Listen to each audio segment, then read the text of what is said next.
We live in a world that is just drowning in data, right? We've got remote teams, endless metrics, and it is so easy to forget what actually drives real influence and, gets results. So today, we're going to talk about how moving beyond that spreadsheet and forging a deep human connection isn't just some soft skill, it's your most powerful strategic weapon. So, let me ask you this, and be honest. Are you managing a team, or are you just managing a spreadsheet? Seriously, think about your last week. How much time did you spend buried in dashboards, tracking KPIs, looking at outputs, versus actually connecting with the people who make all that stuff happen? It's a huge distinction, and it leads us right into a really common trap for modern leaders. And we call this the transactional trap. This is what happens when our obsession with the numbers, with the analytics, with being efficient, starts to just push out the human element. We start leading from a distance, and we start treating people like they're just resources on a chart. And let me tell you, that is a fundamentally broken model. I'm guessing this left side looks a little familiar to some of you. This is pure transactional leadership. It's management by the numbers. It creates this detached us versus them vibe, where there's just no trust. And sure, you get compliance, people will do what you tell them, but you will never, ever get true commitment.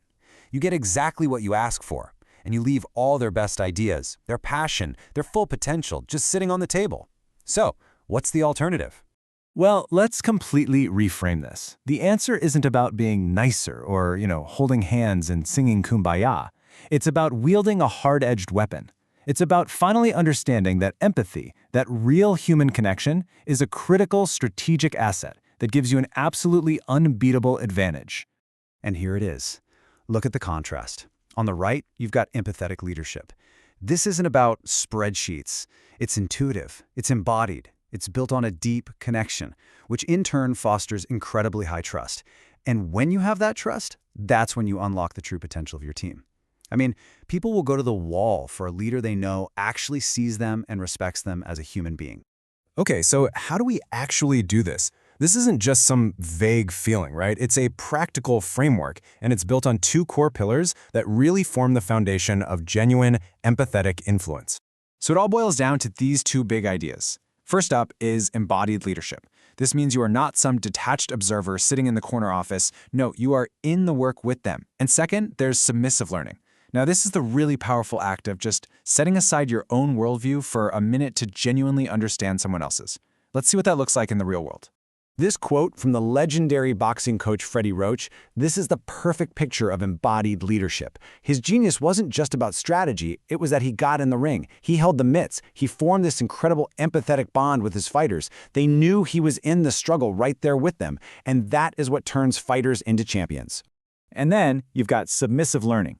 The linguist Daniel Everett, he made his breakthrough understanding this incredibly complex Piraha language, not from a textbook, but by completely immersing himself in their culture. He had to literally abandon his own perspective to see the world through their eyes. I mean, that's the level of commitment we're talking about here.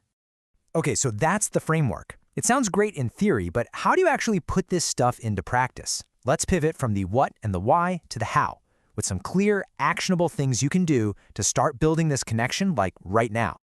The bottom line is, your behavior has to change. This means you start leading with your ears, not your mouth, listening to understand, not just to reply. It means you have to get out of the corner office and get your hands dirty with the team. It means you start hiring for empathy as a core skill, not just a nice to have. And this is a big one.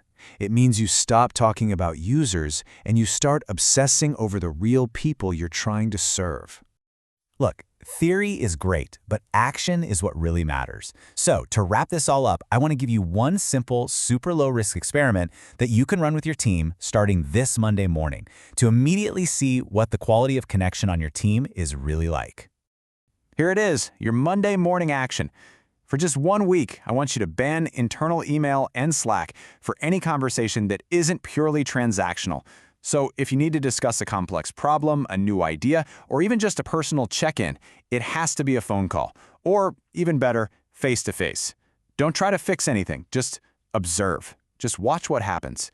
I think the change in the quality of your team's communication might actually shock you.